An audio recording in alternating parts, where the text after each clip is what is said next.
Quantos estão prontos para receber um pouco mais da palavra? Amém. Aleluia. Meu nome é Natan, eu sou da cidade de Fortaleza, capital do Ceará, como já foi dito. E atualmente eu moro em Campina Grande, que é a segunda cidade da Paraíba. Eu fui para lá em 1996 para morar com um casal de americanos do Alabama e nunca mais voltei para minha casa. Eu tenho aqui, viu, querido? Eu tenho aqui, ó. Tranquilo. Se vier mais eu posso derrubar tudo e não vai prestar. E não voltei mais para minha casa. De lá depois fui para o Rio de Janeiro. Ainda passei 3 anos e meio na zona oeste ali do Rio. Casei com a carioca. A gente mudou para Campina Grande novamente e o meu filho nasceu na Paraíba. Ele é o único paraibano verdadeiro. Então é uma esposa carioca, um marido cearense e um filho paraibano. É uma verdadeira família missionária, né? E hoje aqui pela manhã eu vou falar com vocês a respeito do arrebatamento. Ô glória! Muito bom. Vocês sabem que de vez em quando surge alguém dizendo até que não existe arrebatamento, né? De vez em quando aparece alguém falando isso.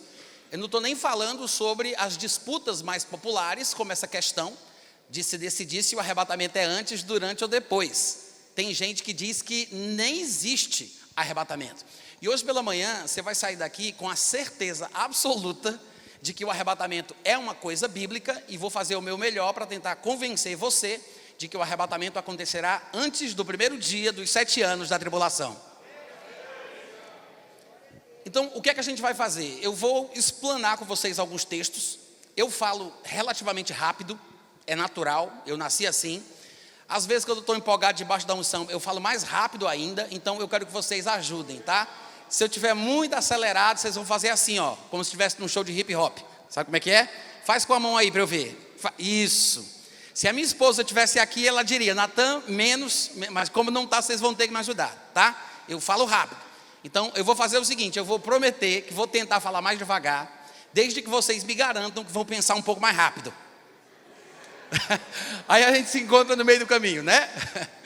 Primeira passagem que eu quero que vocês abram, 2 Pedro, capítulo 3, versículo 15 e 16. 2 Pedro 3, 15 e 16. E vocês vão notar que a maior parte do tempo, pelo menos hoje pela manhã, eu vou falar sobre Paulo. Paulo é um elemento importante na doutrina do arrebatamento, não somente nessa questão, em diversas áreas também, mas como a gente vai falar do arrebatamento, eu quero demonstrar aqui a importância de Paulo, a contribuição de Paulo nessa questão doutrinária. E nada melhor do que ouvirmos o testemunho de Pedro falando de Paulo, para a gente observar a relevância que o homem tinha. Em 2 Pedro, capítulo 3, versículo 15 e 16, está escrito assim: tende por salvação a longanimidade de nosso Senhor, como igualmente o nosso amado irmão Paulo vos escreveu, segundo a sabedoria que lhe foi dada, ao falar acerca destes assuntos, como de fato costuma fazer em todas as suas epístolas, nas quais há certas coisas difíceis de entender, que os ignorantes, os instáveis, deturpam, como também deturpam as demais escrituras para a própria destruição deles. Amém, gente? Há muita coisa interessante aqui nessa declaração de Pedro. Em primeiro lugar, a gente sabe que Pedro é uma pessoa importante.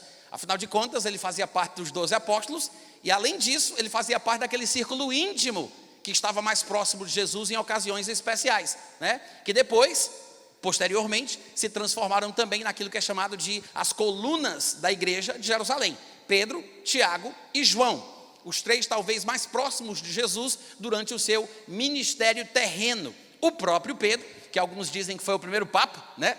Pedro diz que Paulo é muito importante. Ele diz que Paulo escreve segundo, observe a expressão, segundo a sabedoria que lhe foi dada. Pedro está dizendo, o que esse homem fala não é uma coisa que ele conquistou, que ele desenvolveu, que ele aprendeu num curso, não foi de um seminário, isso aí é uma coisa que Deus deu para ele. Ele diz, é uma sabedoria que foi dada, não foi desenvolvida, ela foi dada, veio do céu para a terra. E essa expressão, Pedro já tinha ouvido ser usada para Jesus. Vocês devem lembrar que lá em Mateus capítulo 13, Marcos capítulo 6, nós temos o registro de que Jesus voltou à sua terra natal, seus discípulos foram com ele, e os seus conterrâneos, seus compatriotas, seus vizinhos, os familiares, se admiraram de que Jesus estivesse diferente. Alguns perguntavam: que sabedoria é esta que lhe foi dada? Essa mesma frase foi dita a Jesus, claro, por causa da unção que estava sobre ele, desde o batismo de arrependimento pregado por João. Só que Pedro ouviu isso ser dito a respeito de Jesus, e sem qualquer tipo de problema, Pedro usa a mesma frase falando a respeito de Paulo. Ô glória! Então a sabedoria de Paulo para falar, a sabedoria de Paulo para escrever, era uma coisa divinamente concedida.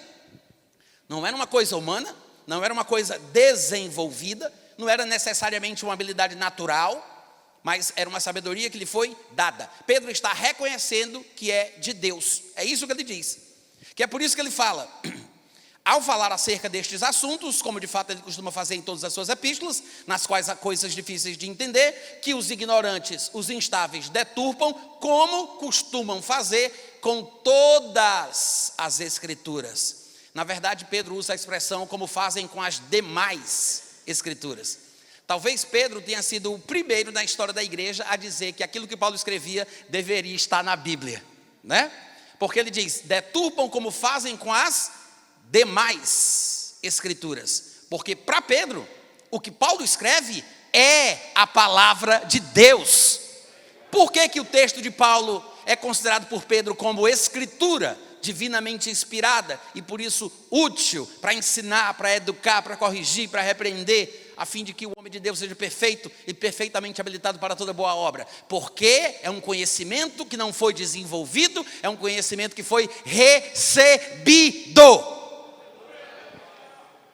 Esta característica é muito importante e a gente tem que começar com esse texto, como eu escolhi, porque a gente já começa a perceber que o próprio Pedro, que andava com Jesus, né?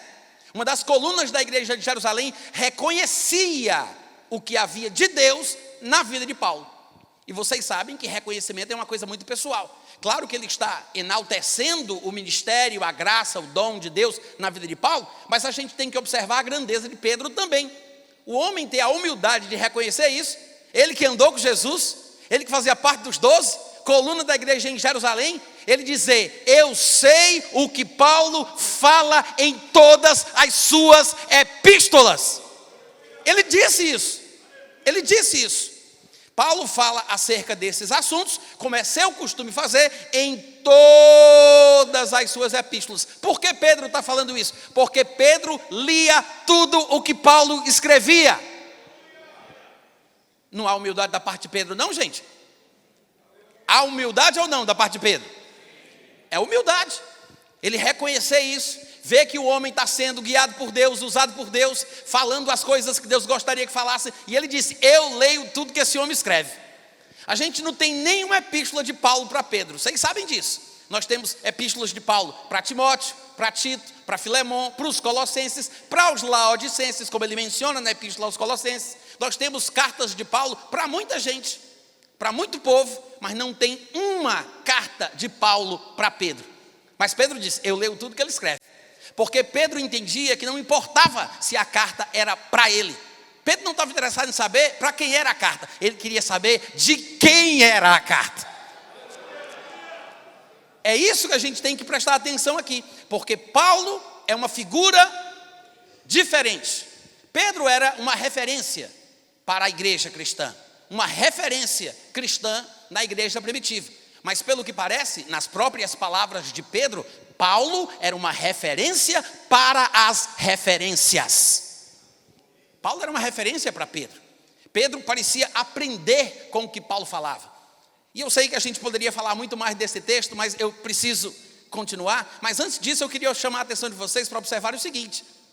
Nem tudo o que vem de Deus, nem tudo o que é reconhecidamente divino, significa que é fácil de se entender. Porque o próprio Pedro disse, tem coisa difícil de entender. Mas ele não disse que vinha do alto, ele não disse que é uma sabedoria que foi dada, não é uma coisa que veio de Deus, é porque nós somos preconceituosos. Nós pensamos que tudo que é de Deus é simples, tudo que é de Deus é fácil, tudo que é de Deus dá para entender logo de cara. Nem sempre. Jesus foi ungido por Deus, pelo Espírito Santo, a própria expressão da pessoa do Pai aqui na terra, e nem conseguia convencer todo mundo. Em João capítulo 7, versículo 12, está escrito que havia murmuração entre as multidões a respeito de Jesus Cristo. Uns diziam, pense num caba bom. E os outros diziam, muito pelo contrário, ele engana o povo. Jesus. Tinha gente que gostava, tinha gente que não gostava. Tinha gente que dizia que ele era muito bom e tinha gente que dizia que ele tinha muita lábia, que enganava o povo. Então, gente, nem sempre aquilo que é de Deus vai ser fácil de ser entendido, fácil de ser assimilado. Jesus tinha consciência que as palavras que ele falava não eram lá muito comuns. Ele sabia disso. Tanto que em João capítulo 8, ele disse aos judeus que haviam crido nele: se vocês permanecerem nas minhas palavras, conhecereis a verdade e a verdade vos libertará. Foi só Jesus dizer isso, que os judeus que haviam crido disseram: somos descendentes de Abraão, nunca fomos escravos de ninguém. Que história é essa? Já se escandalizaram, já ficaram com raiva e já fecharam o coração. Mas Jesus disse: vocês precisam permanecer na palavra. Perseverança, resiliência. Não pode desistir, porque você ouve, pode não fazer sentido no primeiro momento, mas há necessidade de permanência, porque Jesus disse: se permanecer, vai conhecer.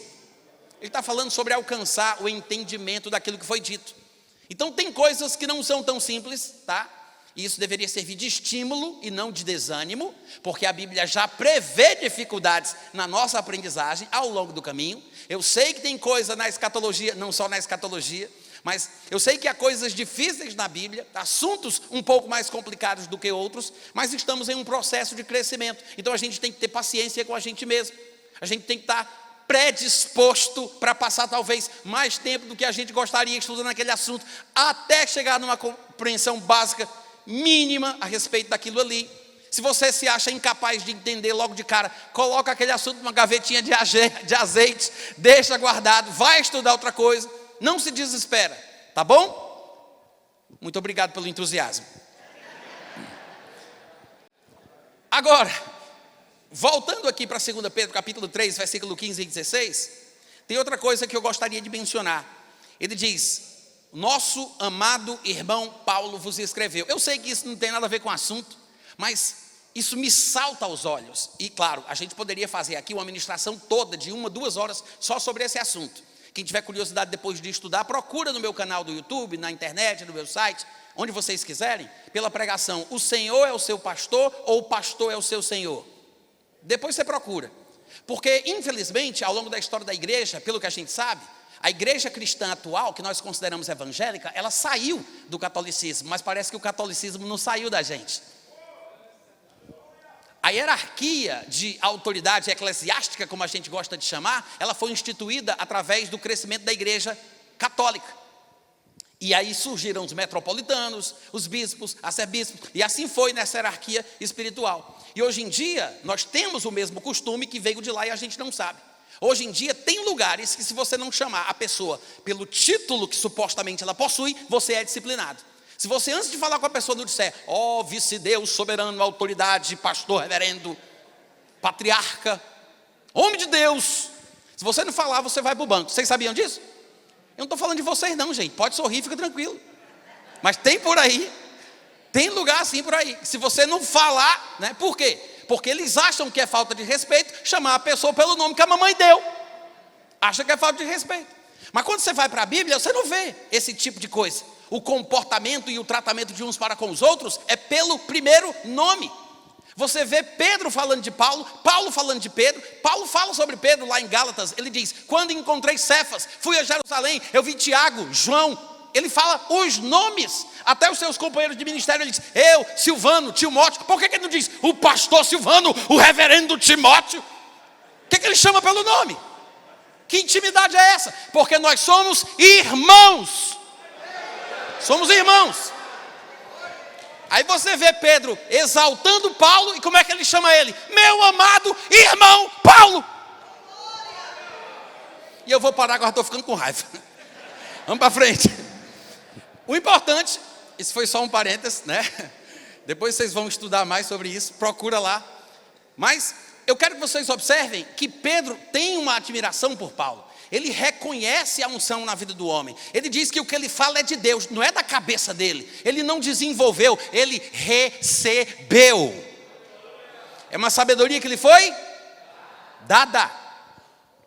Aí a gente pensa, bom, se é assim, vamos estudar sobre Paulo, né? Vamos observar as características do seu chamado, do seu ministério, para que a gente possa entender o que gerou essa admiração profunda no coração de Pedro, o primeiro Papa, o homem que andou com Jesus, né? Eu sou cearense, tá, gente? Então ninguém se escandaliza.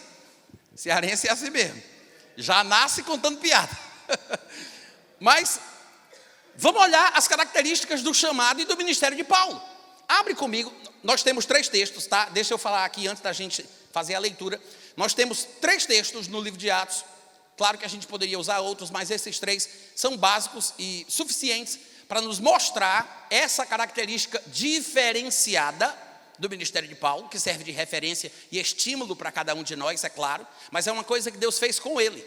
Em Atos capítulo 9, Atos capítulo 22 e Atos capítulo 26, a gente vai abrir daqui a pouco, a gente vai encontrar elementos do chamado e do ministério de Paulo que vão nos fazer entender ainda mais por que Pedro o admirava.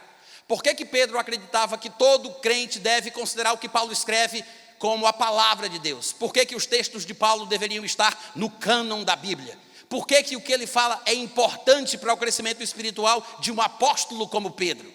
E claro, consequentemente, para toda a igreja. Em Atos capítulo 9, versículo 15, está escrito assim. Isso aqui é Deus tratando com Ananias, vocês devem saber da história. Ananias foi aquele homem que foi enviado por Deus para falar com Paulo sobre o seu chamado, o seu ministério. E no versículo 15, o Senhor lhe disse, Ananias, vai! Porque Ananias estava reticente, né? Dizendo, esse homem aí não perseguiu a igreja, não tentou destruir a fé que a gente tenta desenvolver, etc. e tal. Aí ele disse, vai, porque este é para mim um instrumento escolhido para levar o meu nome perante os gentios, bem como perante os filhos de Israel. Eu sei que aí no meio tem gentios, reis e filhos de Israel, mas eu queria que você observasse os 2 extremos, gentios e judeus, né? Porque ele está falando sobre o chamado de Paulo se estender aos gentios, claro, aos reis, às pessoas de influência, de autoridade do mundo, mas também aos israelitas, aos filhos de Israel. Por que eu acho importante a gente observar isso? Porque de vez em quando a gente pensa que Paulo só foi chamado para falar para gentil, né? De vez em quando Paulo glorifica o ministério dele entre os gentios, e na maioria das vezes era para pôr em ciúmes os da sua própria nação, para pôr em ciúmes os judeus, mas isso não significa que Paulo era somente o apóstolo dos gentios, como se ele tivesse sido chamado só para pregar para gentil. Não é isso. A Bíblia não ensina isso em lugar nenhum. Pelo contrário, Paulo ele foi chamado desde o começo, como você acabou de ler, para pregar para judeu e para gentil. Amém, gente? É por isso que Paulo, quando chegava em determinadas cidades, ele procurava uma sinagoga. Uma vez eu lendo um comentário bíblico, a gente vê tanta coisa por aí, né, nesses seminários por aí afora, porque cemitério e seminário são palavras parecidas, às vezes eu me confundo. Mas eu estava lendo um comentário bíblico na época que eu estava estudando, e o autor da obra dizia, eis a razão por que Paulo sofria tanto em sua caminhada ministerial. Insistia em querer fazer o que Deus não o chamou para fazer. Ficava sempre procurando os judeus, entrando na sinagoga, querendo pegar para o judeu. Mas o homem era apóstolo para o gentil, desobediente. A consequência foi essa, apedrejamento, naufrágio, uma cobra na ilha de Malta. Como se fosse consequência da desobediência de Paulo, que estava querendo pregar para os judeus, por amor pessoal, por se importar, e estava desobedecendo ao chamado de Deus. Não, gente, não. Ele foi chamado por Jesus para pregar para os judeus e para os gentios. É exatamente o que está escrito aqui. E nos outros 2 textos, que eu falei para vocês que a gente vai ler, né, 22 e 26, daqui a pouco a gente olha, também falam a mesma coisa. Eu sei que nem sempre a gente observa, porque a gente não tem o costume de interpretar a Bíblia pela própria Bíblia. Mas se eu considerasse o texto de Atos 9 e 15, ao estudar os outros 2 que a gente vai ver, você percebe que eles estão se complementando. Não há contradição, porque a Bíblia é a verdade não se contradiz, ela se complementa. Então, a primeira coisa que a gente tem que entender, por que Paulo falava tanto com o judeu, procurava tanto o judeu, falava tanto dos judeus? Porque fazia parte do ministério dele. Amém, gente? Não é à toa que Paulo é uma grande referência cristã. E embora ele tenha entrado no ministério tardiamente em relação aos primeiros apóstolos, você observa que até mesmo Pedro estava sempre de olho naquilo que ele tinha para falar, a respeito dos assuntos. Por isso é que Paulo foi escolhido para escrever mais partes do Novo Testamento do que os próprios primeiros apóstolos. Enquanto os primeiros apóstolos tinham uma espécie de dedicação maior ao povo de Israel, tirando aí talvez Pedro, que foi conduzido pelo Espírito Santo aí à casa de Cornélio, e um dos primeiros a fazer isso, mas Paulo, ele tinha esse ministério misto, que é por isso que as coisas que Paulo falava a respeito da convivência de judeus com gentios, e a questão das coisas da lei, a regra dietética dos judeus, a guarda do sábado, a circuncisão, deixavam Pedro e os demais um pouco confusos. Eles achavam difícil de entender, porque não compreendiam muito bem o que Paulo estava tentando falar. Mas o que Paulo falava era uma instrução divina concedida por Jesus Cristo para ele. Mas o objetivo era falar para judeus e falar para gentios. Então nunca pense essa tolice de dizer que Paulo falava para os judeus por desobediência. Não. Ele estava sendo obediente, porque o chamado dele era para judeus e gentios. Amém, gente? E depois, em Atos capítulo 22, do versículo 12 ao 15, você vai ver que é o segundo texto que eu falei que leríamos sobre o chamado e o ministério de Paulo. É um registro diferente, com palavras que não são as mesmas, graças a Deus, que vai trazer mais luz a respeito de alguns detalhes.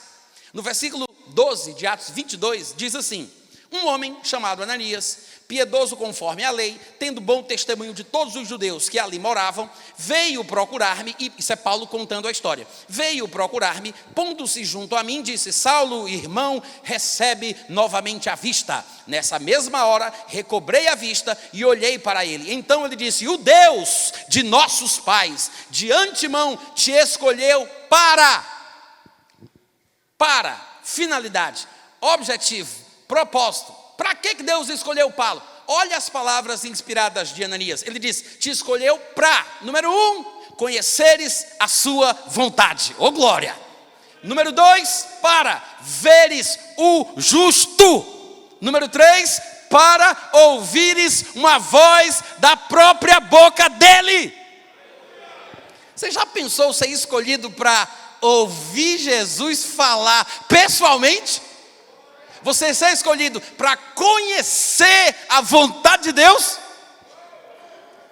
Paulo foi um instrumento escolhido, como disse Jesus, para conhecer a vontade de Deus, para ver Jesus e para ouvir o que Jesus iria falar nestas aparições pessoais especiais.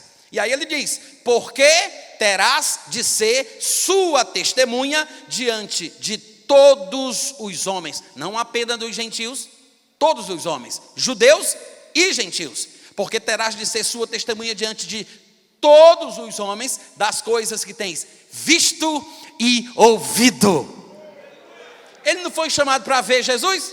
Ele não foi chamado para ouvir uma voz da própria boca dele? Então ele vai ter que testemunhar de quê? Do que ele viu e do que ele ouviu. Paulo era uma testemunha viva e ocular de Jesus Cristo ressurreto. Ele ia ter que falar do que ele visse e do que ele ouvisse. O próximo texto, que é Atos capítulo 26, demonstra isso claramente. Agora nas palavras do próprio Jesus, segundo a narrativa de Paulo, tá? Em Atos 26, no versículo 15, Paulo descrevendo o que aconteceu com ele no momento que ele viu Jesus a primeira vez, porque Jesus apareceu para ele muitas vezes, e eu sei que tem gente que pensa que isso é um escândalo, que Jesus apareça para alguém como se ele estivesse vivo, né? Tem gente que se escandaliza com isso. Mas aí, no versículo 15, está escrito: então eu perguntei: quem és, Senhor? Quem és tu, Senhor? Ao que o Senhor respondeu: eu sou Jesus, a quem tu persegues. Mas levanta-te e firma-te sobre os teus pés, porque, olha o que Jesus vai dizer agora: eu te apareci por isso, para te constituir ministro e testemunha, tanto das coisas em que me vistes agora, como daquelas coisas pelas quais eu ainda vou te aparecer. Glória! Jesus diz: Paulo, se levanta, porque eu te apareci com um objetivo. Eu te apareci por isso, para te constituir ministro e testemunha. De quê, meu Deus? Das coisas que você vai ver agora, como também das coisas em razão das quais eu vou te aparecer. Não é de admirar que Pedro diga, esse homem não está inventando isso, eu conheço a fonte. Está vindo de cima, não foi desenvolvido, isso só pode ter sido recebido. Pedro não sabia que Jesus tinha aparecido para ele, para Paulo. Pedro não estava lá, mas Pedro sabia identificar a fonte. E eu me pergunto, quantos de nós temos a mesma sensibilidade hoje em dia, né? Porque Pedro, um apóstolo de Cristo, que andou com Jesus enquanto ele esteve na terra, que não precisava, lia tudo o que Paulo escrevia, sabia tudo o que Paulo falava. Ah, gente que precisa não sabe. Estou pregando muito bem hoje pela manhã, cadê os amém, aleluia? Pedro que não precisava, sabia tudo o que Paulo falava, a gente que precisa não sabe. Não é interessante? Diga amém ou ai de mim, porque é verdade, de qualquer maneira, tá? Pedro reconhecia a fonte. Pedro não viu Jesus aparecendo para Paulo. Pedro poderia dizer, isso é mentira desse homem, isso aí ele está querendo arranjar seguidor. É ibope que ele quer, ele está mentindo esse desgraçado. Nem andava com a gente, nunca foi crente, perseguia a igreja, Satanás. Ciúme, inveja. É natural. A gente vê isso hoje em dia no corpo de Cristo, né? Mas Pedro era sensível. Eu me emociono com Pedro, gente. Como é que o homem teve essa humildade? A gente sabe que o bicho era meio grosso. Mais grosso do que papel de enrola-prego, como diz lá no Ceará. Mais grosso do que papel de enrola-prego. Vocês não entenderam a parábola, tudo bem. Mas Pedro disse, esse homem é de Deus. Esse homem é de Deus. As coisas que ele fala não são comuns. Tem coisa difícil de entender, mas eu não vou dizer que é do diabo, que é errado, porque eu conheço a fonte. Eu sei, posso não entender o que ele está dizendo tudo, né? Mas eu sei que essa sabedoria foi dada.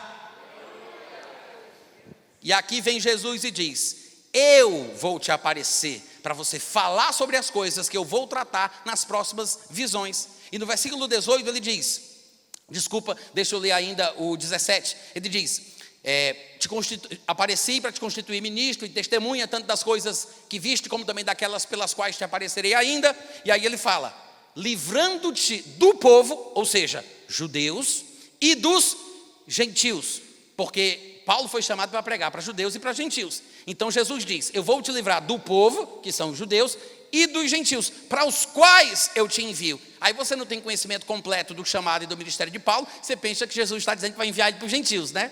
Só que na verdade ele está dizendo que vai enviar ele para os judeus e para os gentios. E no meio do povo dos judeus e dos gentios, vai haver aqueles que vão se levantar para tentar parar Paulo, ferir Paulo, maltratá-lo. E ele vai ser livre, tanto do povo quanto dos gentios, para os quais, ambos os grupos, Jesus o envia. Amém, gente? Versículo 18, para lhes abrires os olhos e os converteres das trevas para a luz e da potestade de Satanás para Deus, a fim de que, depois de libertos pelo conhecimento, eles recebam a remissão de pecados e herança entre os que são santificados pela fé em mim. Oh, glória!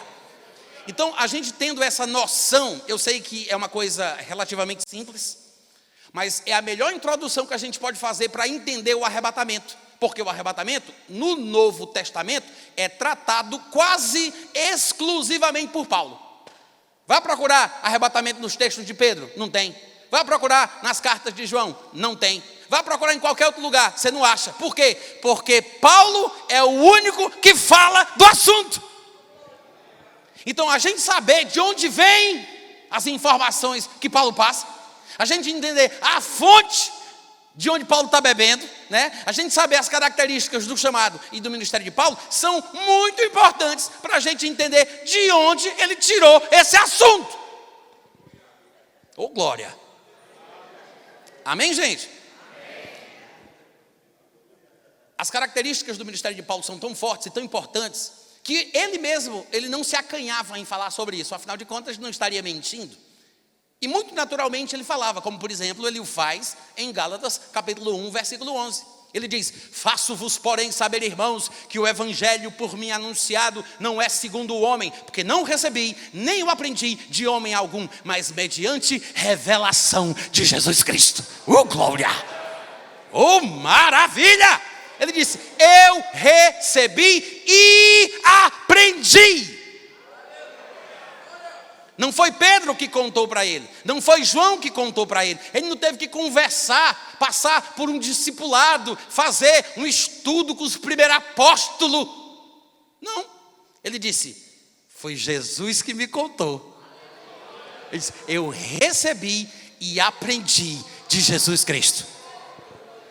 Eu sei que Paulo era um homem instruído, tá? Conhecedor de diversas questões culturais, linguísticas e tudo mais. Eu sei disso. Mas sem o IBPJ ele não seria o que ele foi.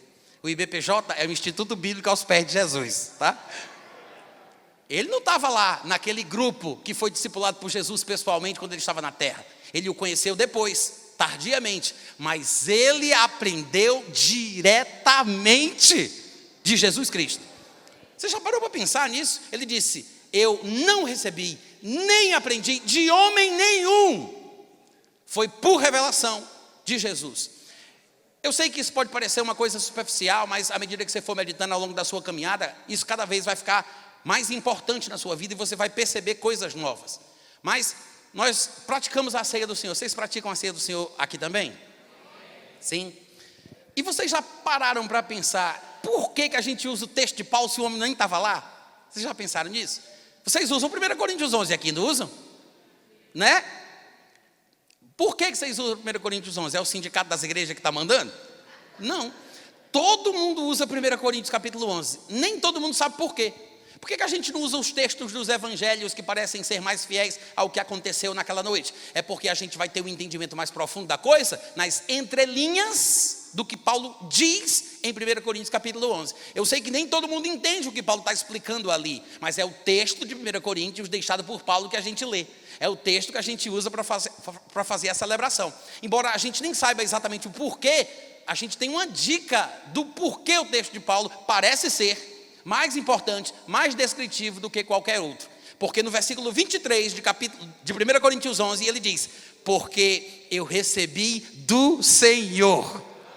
Eu recebi do Senhor, que também vos entreguei. Eu recebi do Senhor, que também vos entreguei. Que o Senhor Jesus, na noite que ele foi traído, ele tomou o pão, ele deu graças, ele partiu, ele disse. Como é que Paulo sabe o que ele fez? Como é que Paulo sabe o que ele disse? Porque Jesus contou para ele. Vocês lembram que lá em Atos capítulo 26 Jesus disse isso para Paulo? Ele disse: se levanta, firma-te sobre os teus pés, porque eu te apareci por isto, para te constituir como ministro e testemunha, tanto das coisas em que me viste, como daquelas pelas quais eu te aparecerei ainda. Jesus era pregador pentecostal. Aí Jesus aparece um dia e diz: está pronto para a lição de hoje? Anota aí no título: Santa Ceia. Oh, glória! Jesus contou para Paulo. Jesus contou para Paulo. Gente, para pensar sobre isso. Anos depois, muito tempo depois, Jesus já tinha deixado os seus testemunhos lá em Jerusalém. O povo que participou, aí disse: não, mas eu preciso contar para esse homem. Uau! E o texto de Paulo virou o texto da cerimônia. Já parou para pensar?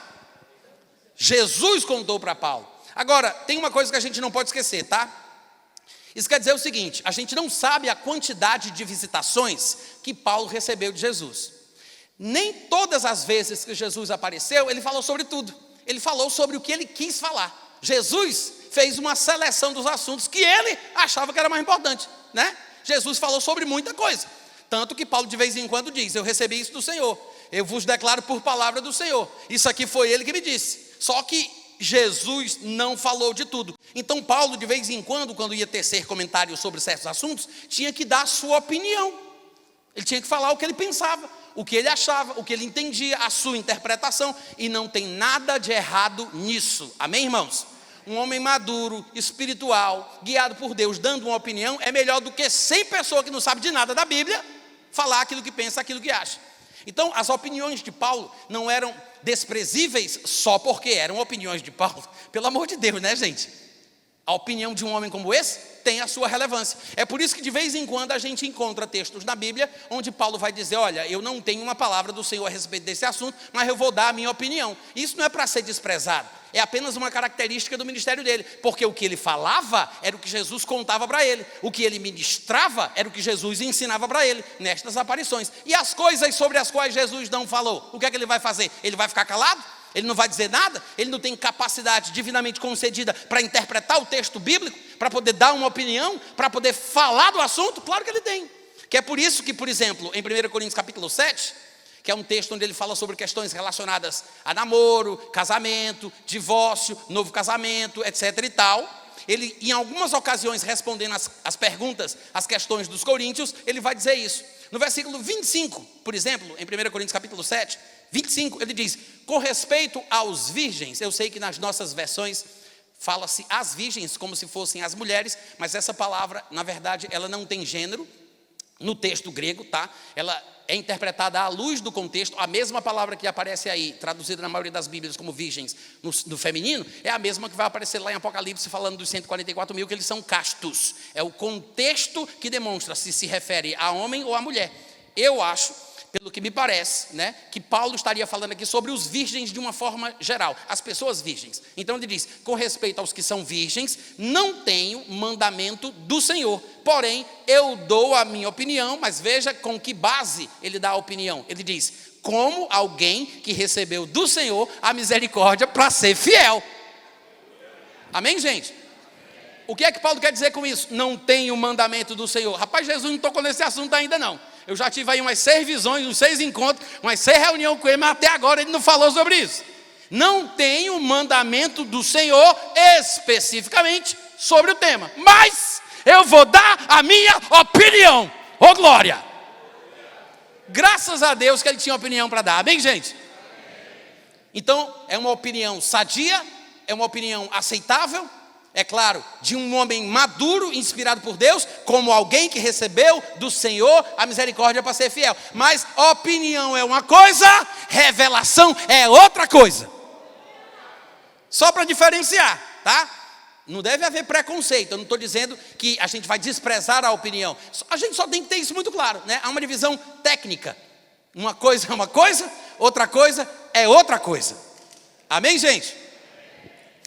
Noutras passagens de 1 Coríntios 7, Paulo volta a falar sobre a sua opinião, como por exemplo, versículo 39 e 40, é o finalzinho do capítulo. Ele diz, a mulher está ligada enquanto vive o marido, contudo se falecer o marido, ela fica livre para casar com quem quiser, mas somente no Senhor, ou seja, desde que ele seja crente, né? Porque uma mulher que agora vai casar de novo, ela não vai casar com um homem do mundo, afinal de contas, ela teria problema com o seu sogro, né? Porque Satanás é que é o pai dessa pessoa, então para não ter problema familiar, é melhor que case. Vocês são lentos, hein, gente? Pelo amor de Deus. Posso continuar? Então, veja, ele diz, desde que seja, pode casar com quem quiser, desde que seja no Senhor. Todavia, ela será mais feliz se permanecer viúva, segundo a minha opinião. Aí ele diz, como se não bastasse, a opinião de Paulo para mim já é suficiente, mas o homem ainda completa, e eu acho que eu tenho o Espírito Santo, né? Ele diz, e eu penso que eu também tenho o Espírito de Deus. Ou seja, não é uma opinião qualquer, com base em nada, ideias e vozes da sua cabeça. Ele se baseia naquilo que ele recebeu de Deus, para ser fiel, pelo Espírito de Deus que nele habita. Então, são opiniões válidas, úteis, conselho de Deus, amém, gente? Mas não é revelação, não é um mandamento do Senhor, não é, eis que assim diz o Senhor, não, é uma opinião, né? Cada um vai avaliar de acordo com a sua própria necessidade, Paulo mesmo fala sobre isso diversas vezes aqui em 1 Coríntios capítulo 7. E eu sei que tem gente que tem dificuldade em assumir a responsabilidade pelas suas escolhas. Tem muita gente que prefere colocar a responsabilidade das suas decisões nas mãos de Deus do que na sua própria. Deus faz o homem uma duplicata em espécie da sua categoria, né? A sua imagem e semelhança, dá ao homem o domínio e a autoridade, aí o homem fica com medo de agir, querendo que Deus decida tudo, que Deus escolha tudo, porque acha que se Deus escolher por ele, a escolha vai ser bem feita. Mas Deus te fez para tomar decisões, para fazer escolha.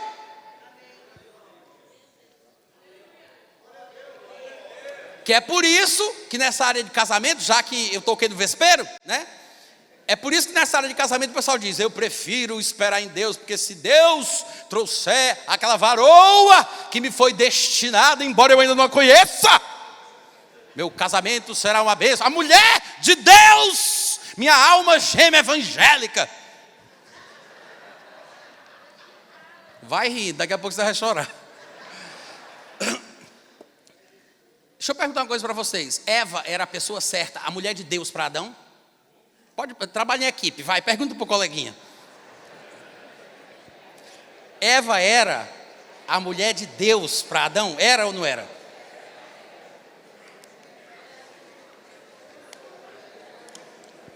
Hã? Era? Não era? Era ou não era?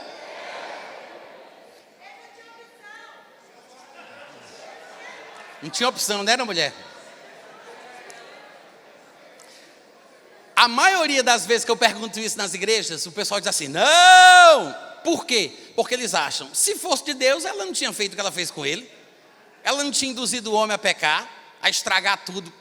Mas, gente, não são as coisas ruins que acontecem ao longo da vida que provam ou comprovam que algo é ou não é de Deus. Porque viver nesse mundo onde Satanás é Deus é ter que nadar contra a maré. Não tem como não ter dificuldade, não tem como não ter problema. Você vai ter problema, sim.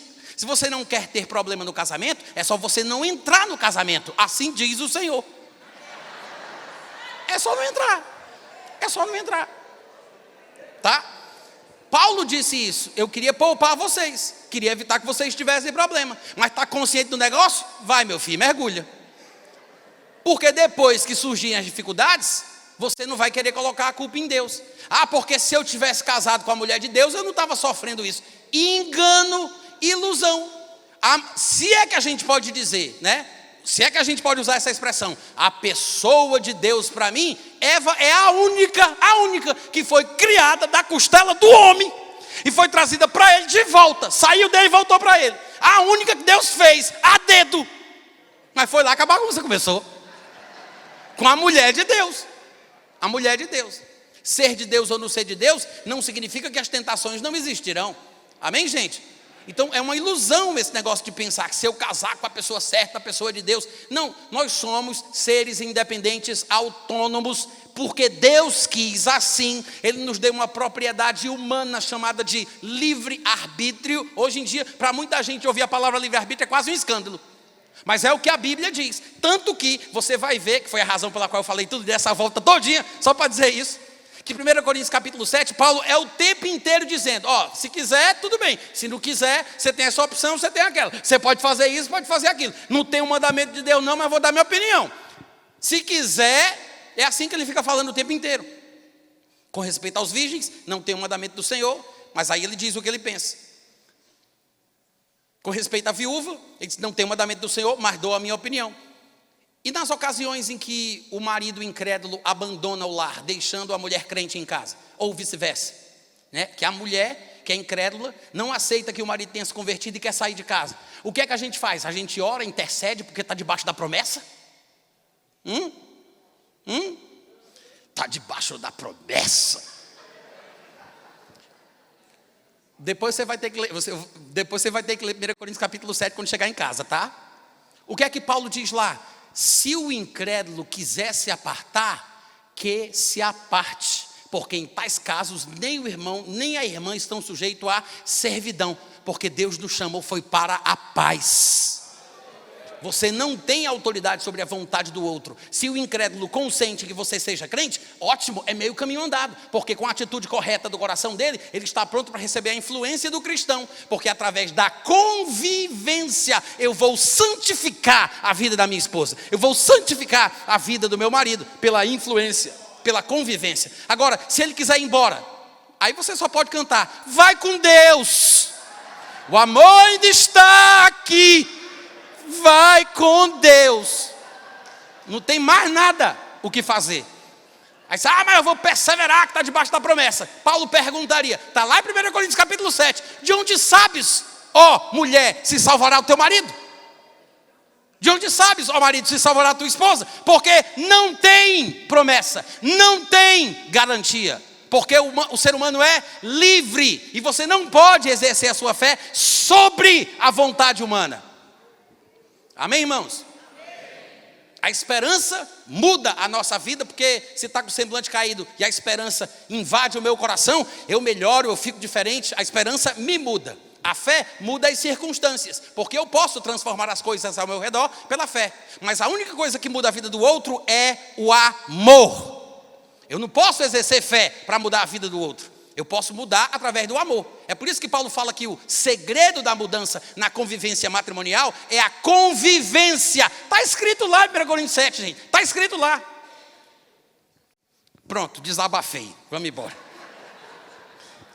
1 Coríntios 7, versículo 10 e 12.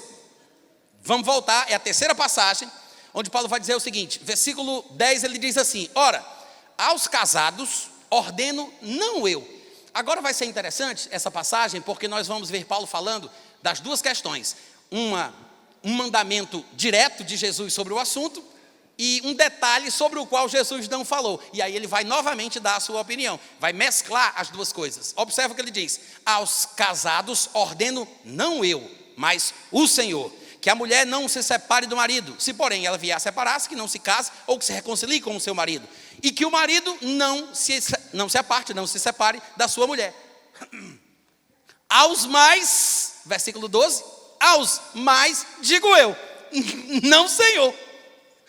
Ele diz, digo eu, não Senhor, que se algum irmão tem mulher incrédula e ela consente, esse é o segredo, tá? Esse é o pulo do gato.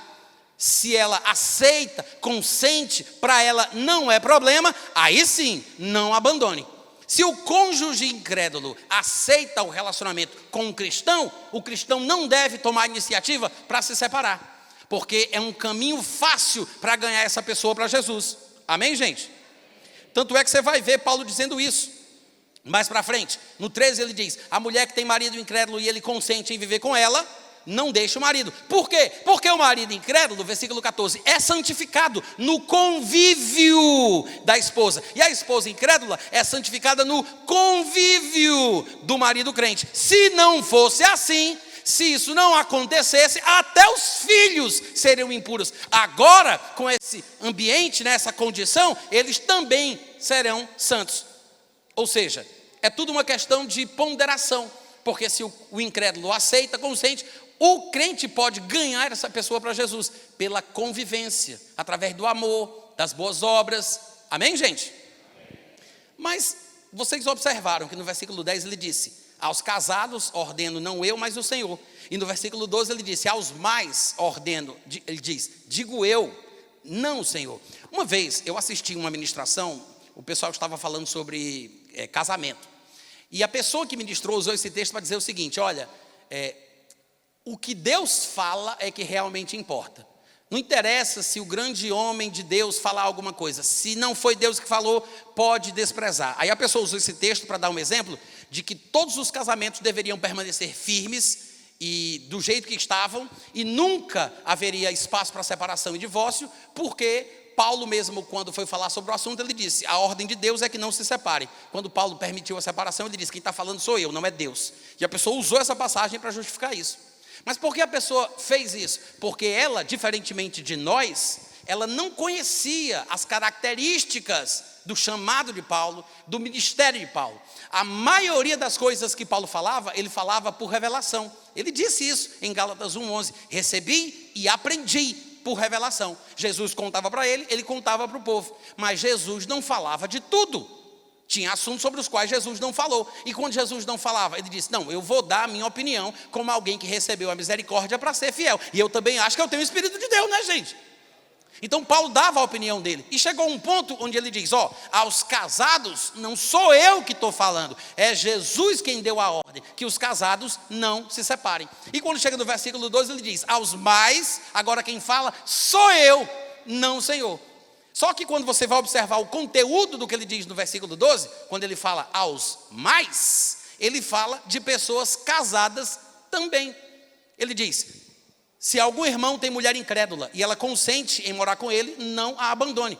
Então, no versículo 12, ele também está falando de casados. Porque no 10 ele disse: aos casados, ordeno não eu, mas o Senhor. E depois ele diz: aos mais, a gente pensa que ele falaria de outro grupo, outro estado civil. Já que no 10 ele falou dos casados, então a gente pensa, aos mais seriam quem? Os viúvos, os desquitados, os separados, né? Os amancebados, aqueles que, como é que vocês chamam aqui? Amaziados. Olha que coisa interessante.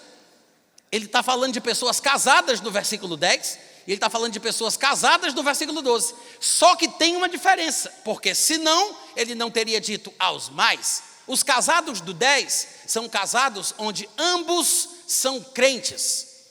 Os dois são crentes. É crente, é para obedecer a palavra, é para andar no Espírito e não é para separar. Acabou. Amém? Eu sei que foi difícil, parece que vocês não estão se sentindo muito bem hoje pela manhã, mas é o que a Bíblia diz, tá? Ele diz: aos casados, não é uma ordem minha, é do Senhor, não separa, ponto final, acabou. Aí no versículo 12 ele diz: aos mais. Quem são esses? São casados também. Tanto que ele diz: se um irmão tem mulher incrédula. Qual a diferença dos casados do 10 para os casados do 12? O tipo de casamento. Porque no 12 ele fala sobre um homem crente e uma mulher incrédula. Ou uma mulher crente e um marido incrédulo. É um casamento misto. Paulo disse: Jesus não tratou comigo sobre isso. Não tem um mandamento do Senhor, mas eu vou dar a minha opinião. Ele disse: quem vai dizer isso agora sou eu. Não é Jesus que está dizendo, não, sou eu. Mas é interessante que ele tenha uma opinião com base no Espírito Santo, na sua vivência com Deus, mas ele diferencia uma coisa da outra. A gente poderia falar de muito mais coisas sobre esse assunto, mas a razão pela qual eu citei esses 3 textos de 1 Coríntios capítulo 7, é para falar desse assunto que eu acho que raramente a gente ouve por aí, de que Paulo distinguia opinião de revelação. E não tem nada de errado em dar a opinião, pelo amor de Deus, não me entendam mal. Mas é importante saber que Paulo diferenciava o que Jesus falava e o que ele falava. Embora o que ele falasse fosse importante, uma coisa é Jesus dizer, outra coisa é Paulo dizer. Porque quando Jesus toca no assunto, quando Jesus faz questão de levantar o tema, é porque o próprio Jesus fez uma viagem especial de volta para aparecer para Paulo, para tratar com Paulo sobre aquilo. Isso mostra uma relevância ainda maior do assunto do que foi tratado. Quantos concordam comigo? E é justamente por isso que a gente vai entender a importância do arrebatamento. Por quê? Porque Paulo não tirou isso da sua cabeça. Não era uma opinião de Paulo. Não era ele falando sobre o que ele achava que poderia acontecer. Ele não saberia disso se Jesus não tivesse aparecido para ele um dia e tivesse dito: agora eu vou tratar sobre um negócio que não tem em nenhum lugar da tua Bíblia. Anota aí: arrebatamento. Como é que a gente sabe disso? O próprio Paulo falou. Em 1 Tessalonicenses, capítulo 4, no versículo 15, ele diz: ora, ainda vos declaramos por palavra do Senhor. Não é isso que está escrito aí, gente? Sim ou não? Do versículo 15 ao versículo 17, ele vai falar sobre algumas características, alguns dos acontecimentos relacionados ao arrebatamento. Mas eu quero que você observe que ele diz: vos declaramos por palavra do Senhor. Ele não está querendo dizer que está tirando isso da Bíblia da sua época, que é mais ou menos aquilo que nós chamaríamos de Antigo Testamento. Ele está falando que Jesus contou para ele. E quando a gente conhece bem as características do chamado e do ministério de Paulo, isso fica evidente, porque o que ele tratava, o que ele falava, era por revelação. num dos dias Jesus aparece e ensina para ele o que ele vai falar sobre o assunto. Que é por isso que ele diz, vos declaramos por palavra do Senhor. E aí ele vai tratar do arrebatamento. A palavra aparece lá no versículo 17, para quem não está familiarizado com o texto. Ele diz, depois nós, os vivos, os que ficarmos, seremos arrebatados, juntamente com eles, entre nuvens, para o encontro do Senhor, nos ares, e assim estaremos para sempre com o Senhor. Então, nesse momento que ele fala do arrebatamento, ele deixa claro que a informação deste acontecimento foi uma coisa que ele recebeu diretamente de Jesus Cristo. Isso mostra o quê? Primeiro, que o arrebatamento não é uma coisa irrelevante, secundária, porque Jesus Cristo deixou de fora muitos assuntos, mas o arrebatamento ele fez questão de falar. Então não tem como a gente usar a desculpa de dizer que o arrebatamento é secundário, irrelevante, é uma coisa que vai acontecer no final da tribulação de qualquer jeito, como alguns eruditos pós-tribulacionistas insistem em fazer. Ah, vai acontecer, mas é irrelevante, não é importante, vai acontecer no final da tribulação, é um evento en passant, assim, de passagem, é uma coisa... Não, Jesus tocou no assunto. E a gente sabe disso porque não é o único texto onde Paulo diz que foi Jesus que disse. Não é o único texto onde Paulo demonstra que ao falar do assunto, ele está falando uma coisa que Jesus contou para ele. Os dois textos talvez mais populares, que é 1 Coríntios 7, 1 Tessalonicenses, capítulo 4, do 15 ao 17, e em 1 Coríntios 15, nos dois textos, ele usa expressões que dão a entender que o que ele tem para falar sobre este evento, este acontecimento, é uma revelação.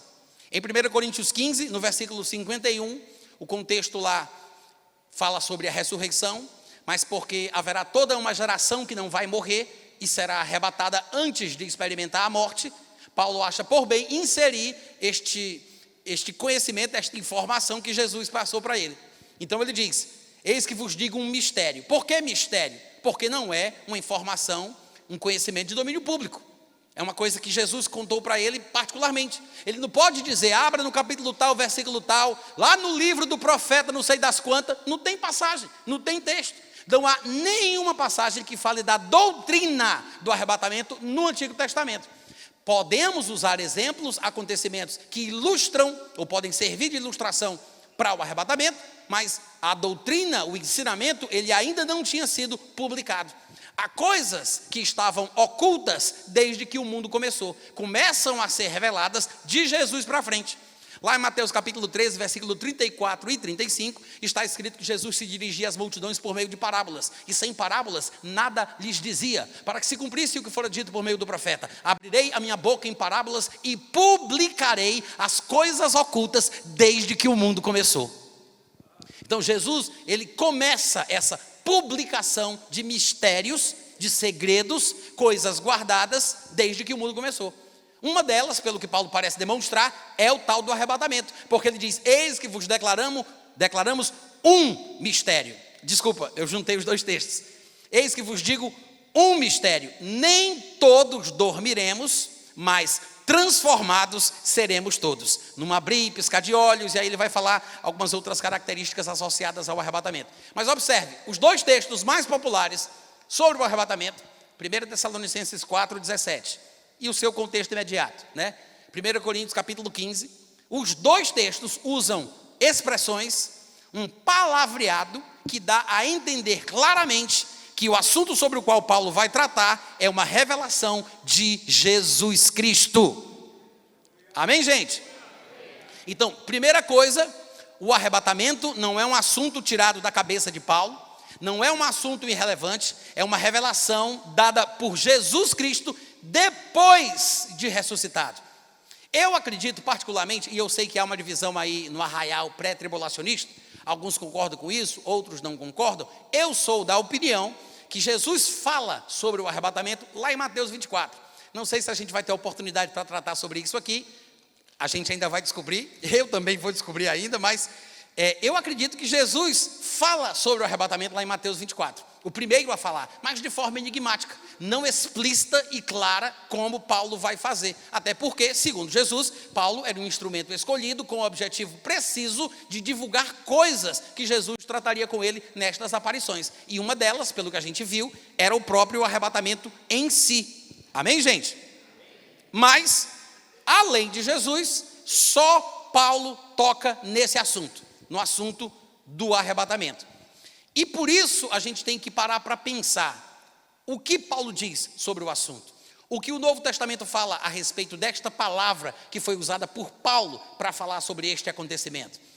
Paulo falou que os mortos em Cristo, não é todos os mortos, ele não está falando de todos os santos, justos e mortos desde Adão até o dia de hoje, ele está falando de uma classe específica, ele está falando dos mortos em Cristo, que significa aqueles que receberam Cristo enquanto estavam vivos no período da igreja e morreram, e aqueles que estiverem vivos em Cristo e ainda não morreram, mortos em Cristo e vivos em Cristo, serão arrebatados para estar com o Senhor para sempre, serão transformados e tudo mais, tá? Mas vamos parar para pensar, será que isso é suficiente para a gente concluir em que momento o arrebatamento acontece, se é antes ou se é depois, se é durante a tribulação?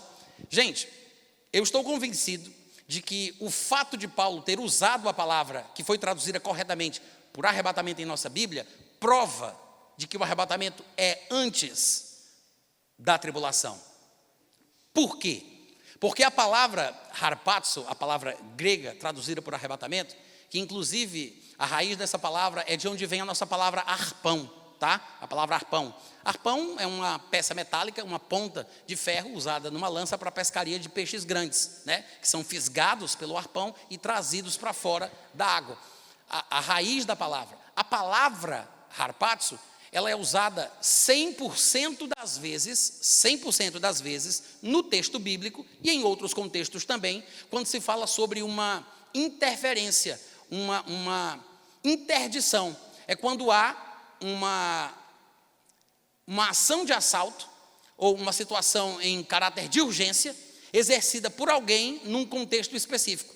Ela não é usada somente para as coisas positivas. A palavra harpazo, traduzida por arrebatamento, tem o verbo também, né? Ela vai ser usada em contextos positivos e negativos, espirituais e naturais. E eu vou dar alguns exemplos para vocês, mas vocês vão observar, já chama atenção aqui para isso, que 100% das vezes é sempre demonstrando uma intervenção, tá? Por exemplo, em Atos capítulo 8, versículo 39, diz assim: quando saíram da água, o Espírito do Senhor arrebatou Filipe. Ou seja, Filipe não cedeu pela fé, ele não cooperou, ele não precisou crer, é uma intervenção divina. Existem situações em nossa vida que nós temos que cooperar com Deus, a Bíblia testemunha isso do começo ao fim. Mas existem situações de intervenção, onde a pessoa não tem que crer, ela não tem que se render ao Espírito, ela não tem que fazer nada, é uma intervenção divina. Como por exemplo, Zacarias, o pai de João Batista, foi uma intervenção divina. O anjo apareceu e disse: você ficará mudo durante um tempo. E o homem parou de falar. Não é porque ele creu, não é porque ele cedeu, não é porque ele recebeu, é uma intervenção. Quantos estão entendendo? Então, o Espírito do Senhor arrebatou a Filipe, não vendo mais o eunuco, e este foi seguindo o seu caminho cheio de júbilo. Ou seja, Filipe foi tirado de um lugar, colocado em outro.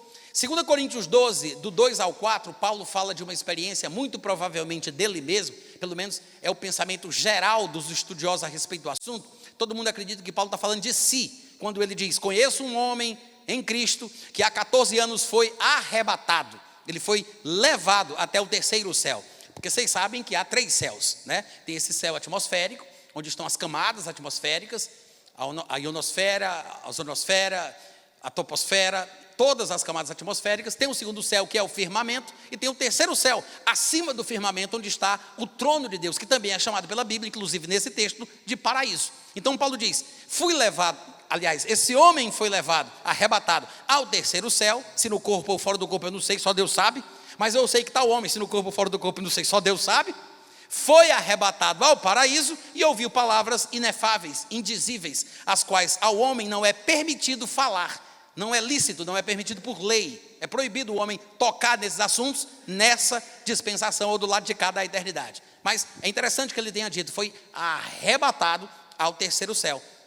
São exemplos de arrebatamentos sobrenaturais. Filipe, né, foi arrebatado, desaparecendo e reaparecendo em algum outro lugar. Eu sei que é um arrebatamento horizontal, mas Paulo foi arrebatado, levando-se em consideração que foi ele, Paulo foi arrebatado ao terceiro céu, num arrebatamento vertical, experiências sobrenaturais. Mas essa palavra, traduzida corretamente por arrebatamento, arrebatado, etc. e tal, Ela não é uma palavra usada exclusivamente em contextos sobrenaturais. Ela também aparece em contextos naturais. Como, por exemplo, em João capítulo 6, versículo 15, que diz que, sabendo, pois, Jesus que estavam para vir com o intuito de arrebatá-lo, a palavra é harpazo aí também, a mesma usada por Paulo lá em 1 Tessalonicenses 4,17 para falar do arrebatamento da igreja, a mesma. E aí diz que vinham arrebatá-lo para o proclamarem rei. Só que, sabendo disso, Jesus se retirou novamente sozinho para o monte. Ou seja, o povo iria pegar Jesus na marra, colocar nos ombros, sem perguntar se ele concordaria. Por isso que a palavra arrebatá-lo foi usada, porque pegariam ele à força. Esse é o significado da palavra. Eles iriam chegar lá, não importava o que Jesus estivesse fazendo, interromperiam tudo, atrapalhariam o ensinamento de Jesus, pegariam ele, colocariam nos ombros, agora esse aqui é o nosso representante, vamos tirar Herodes, vamos colocar Jesus, vamos proclamá-lo rei dos judeus. Jesus, sabendo que não era para isso que Deus o havia chamado, ele se retirou, fugindo deste arrebatamento da multidão. Quantos estão entendendo? Em Atos 23, versículo 10, diz assim: tomando o vulto a celeuma, temendo o comandante que Paulo fosse despedaçado por eles, mandou descer a guarda para que arrebatassem ele dali e o levassem para a fortaleza. A palavra colocada na minha versão diz retirassem. Eu não sei como é que diz de vocês, no telão aí está aparecendo retirassem também, mas depois, se você quiser conferir, para quem tem essas bíblias eletrônicas de hoje em dia, você toca na palavra, ela mostra a palavra original, né? A palavra original usada no texto grego foi harpazo, a mesma, que significa exatamente isso, tá? Retirar, remover, é a mesma coisa. Então, quando se diz retirassem dali, arrebatassem dali. Por quê? Porque o comandante queria que a guarda intervisse na situação para que Paulo não fosse despedaçado pela multidão. Era uma celeuma, era uma situação que estava saindo do controle. Paulo poderia ser apedrejado, até assassinado. O comandante, temendo exatamente isso, pede à guarda uma intervenção, que o arrebatassem dali, ou seja, vão tirar Paulo, ele querendo sair ou não, vão tirar ele de lá. Essa é a palavra que foi usada. Depois a gente vai observar a mesma palavra sendo usada em contextos negativos. Veja, em João capítulo 10, versículo 12, diz assim, isso é Jesus falando: o mercenário que não é pastor, a quem não pertencem as ovelhas, vê vir o lobo, abandona as ovelhas e foge. Então o lobo as arrebata e dispersa. É a mesma palavra harpazo, usada por Paulo para o arrebatamento da igreja. A mesma palavra. Porque essa palavra, ela não foi consagrada por Deus para ser usada somente em relação ao evento escatológico que vai acontecer com a igreja de Cristo. É uma palavra comum do grego daquela época e era usada sempre que o contexto pedia. Então era isso que Jesus queria dizer, que o lobo iria intervir numa ação de assalto e tirar as ovelhas ali, a contragosto mesmo. Ele vai arrebatar. Veja que é usada num sentido negativo, mas é a mesma palavra, porque tem o mesmo sentido. Em Mateus capítulo 13, versículo 19, o último texto que eu gostaria de mostrar a palavra sendo usada aqui no Novo Testamento, Mateus 13, 19, Jesus contando aí sobre a parábola do semeador, ele diz: a todos os que ouvem a palavra do reino não a compreendem, vem o maligno e arrebata. É a mesma palavra grega, tá? Independente das traduções que foram feitas, o importante é a gente saber o que está escrito no texto original, que foi divinamente inspirado. É a mesma palavra grega que aparece lá em Tessalonicenses para falar do arrebatamento da igreja. Então ele diz que o maligno vem e arrebata o que lhes foi semeado no coração. Este é o que foi semeado à beira do caminho. Então o que é que a gente aprende aqui? A gente aprende de forma comprovada, depois vocês podem pesquisar mais sobre o assunto. A palavra harpazo, traduzida por arrebatamento, escolhida por Paulo para falar sobre o que vai acontecer com a igreja, não é uma palavra consagrada ao evento escatológico. Ela não pode ser usada somente no arrebatamento da igreja. Não, é uma palavra comum do grego qualquer. Paulo a usou, e também não é a única palavra que Paulo vai usar no Novo Testamento, dos seus textos, para falar do arrebatamento, tá? Mas Paulo a usou porque acreditava que ela se encaixava perfeitamente no que vai acontecer. Ou seja, é uma situação de assalto, quando surge uma janela de oportunidade, há uma intervenção para que a igreja seja retirada. Nós vimos aqui textos que mostram arrebatamentos naturais e sobrenaturais, arrebatamentos positivos e arrebatamentos negativos, porque dependendo de quem arrebata, pode ser uma coisa boa ou uma coisa ruim. Quando o lobo arrebata, obviamente que é para a morte. Quando o maligno arrebata a palavra do coração, é uma coisa muito ruim. Mas se quem arrebata é Jesus, é outra história. Significa que Jesus sabe o que está fazendo, porque Ele está tirando de uma situação que vai ficar insustentável, insuportável, e a janela de oportunidade é aquela. Tem que chegar ali e tirar na hora. É uma intervenção, é algo súbito, emergencial. É esse o sentido que a palavra possui. Irmãos, vamos parar para pensar? Se o arrebatamento fosse depois da tribulação, qual seria o sentido de Paulo ter usado essa palavra? Não faz sentido. Não faz sentido. Uma palavra que 100% das vezes era usada, tanto na Bíblia como fora da Bíblia, somente para falar em intervenções assim, ações de assalto, caráter de urgência, uma situação emergencial, numa janela de oportunidade. Não teria sentido Paulo usar isso depois da tribulação. Por quê? Ora, a tribulação, como nós sabemos, vai ser o tempo de angústia como nunca houve, nem jamais haverá. É singular, é único, é o pior período de toda a história da humanidade na terra. Como é que Jesus vai arrebatar a igreja depois que o pior já passou? Não tem sentido usar essa palavra para depois da tribulação. Imagina isso, na tribulação, Satanás solto, desembestado, o anticristo aí naquele pega, não pega, olha, não pega, o sol ficando preto, a lua vermelha como sangue, as estrelas caindo do céu pela terra, né? Aquela desgraceira toda. Aí depois que tudo passou, Jesus, eita, preciso fazer alguma coisa, é emergência. Não tem sentido, gente. Jesus vai aparecer, vai matar o anticristo com o sopro da sua boca. Satanás vai ficar preso no abismo por 1000 anos. Que necessidade de correria é essa para arrebatar a igreja? Não faz sentido. Agora, se o arrebatamento for antes da tribulação, aí sim dá para usar essa palavra, porque é uma situação de emergência. Veja os exemplos dados por Jesus lá em Mateus 24. Ele manda o povo parar para pensar sobre Noé. Ele manda o povo parar para pensar sobre Ló. Eu sei que em Mateus 24 não se fala de Ló, está lá em Lucas 17, mas eu estou juntando tudo porque era o mesmo sermão profético. Jesus diz: pensem em Noé, pensem em Ló, porque vai ser do mesmo jeito que foi. Ou seja, o povo do mundo comprava, vendia, casava, se dava em casamento, tudo era normal, não havia nenhuma situação extraordinária acontecendo, até que Noé entrou na arca.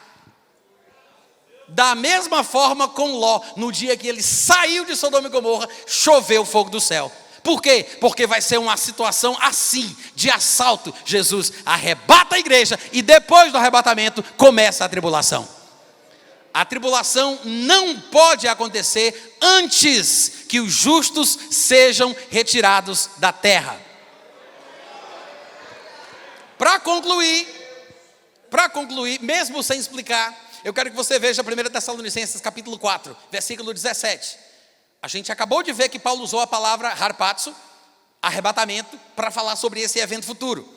E aí ele diz assim, ó: nós, os vivos, os que ficarmos, seremos arrebatados juntamente com eles, os mortos em Cristo, entre nuvens, para o encontro do Senhor nos ares, e assim estaremos para sempre com o Senhor. Prestou atenção? Agora veja o que ele diz depois, no capítulo 5, versículo 3. Ele diz: quando andarem dizendo paz e segurança, eis que lhes sobrevirá repentina destruição, como vem as dores de parto, aqui está para dar à luz, e de nenhum modo escaparão.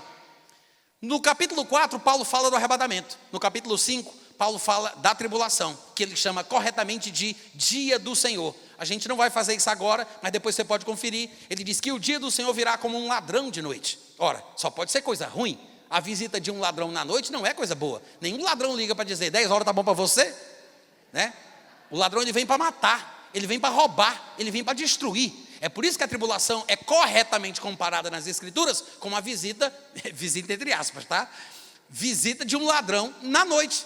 Porque é uma experiência ruim, é muito bem comparada com o ataque, o assalto de um ladrão. Só que ao falar do arrebatamento no capítulo 4, eu não sei se vocês observaram, ele conjuga o verbo na primeira pessoa do plural. Ele diz nós, Os vivos, vamos junto.